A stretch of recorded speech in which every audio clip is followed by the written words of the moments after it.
అంతా ఇంత కాదని మరొకసారి విజ్ఞప్తి చేస్తున్నా. 94% స్ట్రైక్ రేట్, 57% ఓట్ షేరు, అదిరిపోయే మెజారిటీలు. ఒకప్పుడు ఎన్నికల అసెంబ్లీ అంటే 10,000, 15,000 మెజారిటీ వచ్చేది. మొన్న ఎన్నికల్లో కొత్త వాళ్ళకి సీట్లు ఇచ్చిన 83 మందికి 30,000 మెజారిటీలు వచ్చాయి. 30 మందికి 50,000 మెజారిటీ వచ్చింది. 10 మందికి 70,000 వచ్చింది. ముగ్గురికి 90,000 పైన మెజారిటీ వచ్చిందంటే ఇక్కడే గాజువాక ఎమ్మెల్యే పల్లా శ్రీనివాస్ ఉన్నాడు. 94,000 మెజారిటీ, అత్యంత మెజారిటీ. అదే మరి భీమునిపట్నంలో గంటా శ్రీనివాసరావుకి అదే మెజారిటీ వచ్చింది. మంగళగిరిలో తెలుగుదేశం పార్టీ యువగళం నాయకుడు నారా లోకేష్కి 92,000 మెజారిటీ వచ్చింది. వైనాట్లో గొడ్డలి పోట్లు అనేది మన రాజకీయం కానే కాదు. ప్రజలిచ్చిన అధికారాన్ని బాధ్యతలా భావించి ప్రతి క్షణం కష్టపడి పనిచేయడం మన విధానం. ఏడాదిగా అదే చేస్తున్నాం. సరిగ్గా ఏడాది క్రితం రాష్ట్రంలో చిమ్మ చీకట్లలో అస్తవ్యస్త పరిస్థితిలో ఉంది. విధ్వంస పాలనతో రాష్ట్రం 30 సంవత్సరాలు ఎన్నికెళ్ళింది. తమ్ముళ్ళు 10 లక్షల కోట్ల రూపాయల అప్పులు, 1,20,000 కోట్ల రూపాయలు బకాయిలు, వడ్డీని 40,000 కోట్లు సంవత్సరానికి. ఇది కాకుండా అసలు కట్టాలి. మళ్ళా మీ అందరికీ పనులు చేయాలి. ప్రభుత్వ ఉద్యోగాలకి జీతాలు ఇవ్వలేని పరిస్థితి. అయితే కష్టాలు చూసి బెదిరిపోలేదు, సవాళ్లను చూసి పారిపోలేదు. అనుభవంతో ఆలోచించాను. తమ్ముళ్ళు, క్లేమోర్ మైన్స్కే భయపడని నేను సమస్యలకు భయపడతానా అని మీ అందరికీ విజ్ఞప్తి చేస్తున్నా. ఆ మనోధైర్యంతోనే ముందుకు పోయాం. ఇటుక ఇటుక పేర్చుతూ విధ్వంసమైన రాష్ట్రాన్ని పునర్నిర్మాణం వైపు ముందుకు పోతున్నాం. ఏడాదిలో ఎన్నో సంక్షేమ కార్యక్రమాలు, అభివృద్ధి కార్యక్రమాలు చేసి మన సత్తా చూపించే కార్యక్రమంలో ముందుకు పోతున్నాం. నేను ఒకటే ఎన్నికల ముందు చెప్పాను, అభివృద్ధి, సంక్షేమం, సంపద సృష్టి, నిరంతరం ఈ పేద ప్రజల జీవన ప్రమాణాలు మెరుగుపరచడం నా జీవితాశయం అని చెప్పి కూడా నేను మీకు తెలియజేస్తున్నా. ఈరోజు మీరు చూడండి, సంపద సృష్టించడం తెలిసిన పార్టీ తెలుగుదేశం పార్టీ. సంక్షేమ కార్యక్రమాలకు నాంది పలికిన నాయకుడు, ఆరాధ్యుడు నందమూరి తారక రామారావు గారు అని చెప్పి నేను మీకు తెలియజేస్తున్నా.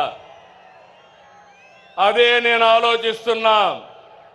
నా కష్టం నా కోసరం కాదు, నన్ను నమ్ముకున్న ఈ జన సముద్రం కోసమని మరొకసారి విజ్ఞప్తి చేస్తున్నా. మామూలుగా అయితే ఇంతమంది రారు. మీలో నేను చూస్తున్నా, ఇది అవుతానే పిలిచి సన్మానం చేస్తాం. కోడూరు నుంచి 60 సంవత్సరాల వయసులో సైకిల్ వేసుకొని కడప మహానాడుకు వచ్చాడంటే అది తెలుగుదేశం పార్టీ పైనుండే అభిమానం. వారిని చూడండి తమ్ముళ్ళు, ఇలాంటి కార్యకర్తలు ఉన్నారంటే ఈ పార్టీకి పూర్వ జన్మ సుకృతం. తమలో గట్టిగా చప్పట్లు కొట్టి అభినందించండి. ఒక స్ఫూర్తి ప్రదాత. పార్టీ అంటే ఇట్లుండాలి. మనం అందరం ఈ మారిగా ఉంటే ఇంక వైఎస్ఆర్ కాంగ్రెస్ పార్టీకి అడ్రస్సే ఉండదు. అవునా కాదా? ఉంటామని చెప్పండి. అలాంటి కార్యక్రమాలతో ఈరోజు ముందుకు పోతున్నాం. నెల నెల పింఛన్లు ఇస్తున్నా మనం ఏ స్థాయిలో సంక్షేమం అందిస్తున్నాయో చెబుతుంది.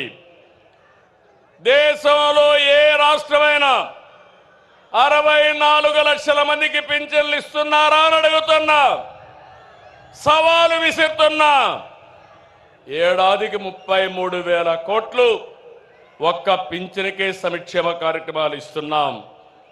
ఇది ఒక్క మన ప్రభుత్వానికే సాధ్యమైంది. మాటిచ్చిన విధంగా వృద్ధులకి, దివ్యాంగులతో సహా ప్రతి ఒక్కరికి కూడా 4,000, 6,000, 10,000 రూపాయలు, 15,000 రూపాయలు పింఛన్ ఇస్తున్నాం. 3 నెలల మొత్తం కలిపి ఒకేసారి ఇచ్చాం. మాట ఎన్నికల్లో ఇచ్చా, మాట నిలబెట్టుకున్నానని మరొక్కసారి మీ అందరికీ విజ్ఞప్తి చేస్తున్నా. 16,347 పోస్టులతో డిఎస్సి నోటిఫికేషన్ ఇచ్చాం. మొదటి సంతకం పెట్టాను. ఈ ఉద్యోగాలు ఇచ్చే బాధ్యత నా తమ్ముళ్ళు, యువతను ఆదుకునే బాధ్యత నాదని మరొక్కసారి విజ్ఞప్తి చేస్తున్నా. దీపం పెట్టాం, గ్యాస్ సిలిండర్లు ఇచ్చాం. దీపం 2 కింద 3 గ్యాస్ సిలిండర్లు మా ఆడబిడ్డలకు ఇస్తా. ప్రతి 4 నెలలకు ఒకసారి మీ అకౌంట్లోనే డబ్బులు వేస్తామని చెప్పి కూడా నేను మీకు తెలియజేస్తున్నా. తమిళలో ఉమ్మడి రాష్ట్రంలో ఎస్సీ వర్గీకరణ తీసుకొచ్చాం. ఏబిసిడి పెట్టాం. దానిపైన వీళ్ళందరూ కూడా కోర్టు కొంతమంది పోతే ఆనాటి ప్రభుత్వం సరిగా దాన్ని సమర్థించకుండా కోర్టులో కొట్టేసే పరిస్థితికి వచ్చారు. ఇటీవల మనం చెప్పింది న్యాయమని సుప్రీంకోర్టు కూడా చెప్పింది. మళ్ళీ ఎస్సీలకు ఏబిసి వర్గీకరణ తెచ్చిన పార్టీ, సామాజిక న్యాయం చేసిన పార్టీ, సోషల్ రీఇంజనీరింగ్ చేసిన పార్టీ తెలుగుదేశం పార్టీ అని విజ్ఞప్తి చేస్తున్నా. తమ్ముళ్ళు, మొన్నటి వరకు రోడ్లు ఎట్టున్నాయని అడుగుతున్నా. గుంతల రోడ్లు అవునా కాదా? గుంతలు పూడ్చామా లేదా అని మిమ్మల్ని అడుగుతున్నా. రోడ్లు బాగున్నాయా లేదా అని మిమ్మల్ని అడుగుతున్నా. అన్ని రోడ్లు రిపేర్ చేశాం. దీన్ని ముందుకు తీసుకుపోతామని చెప్పి కూడా నేను మీకు తెలియజేస్తున్నా.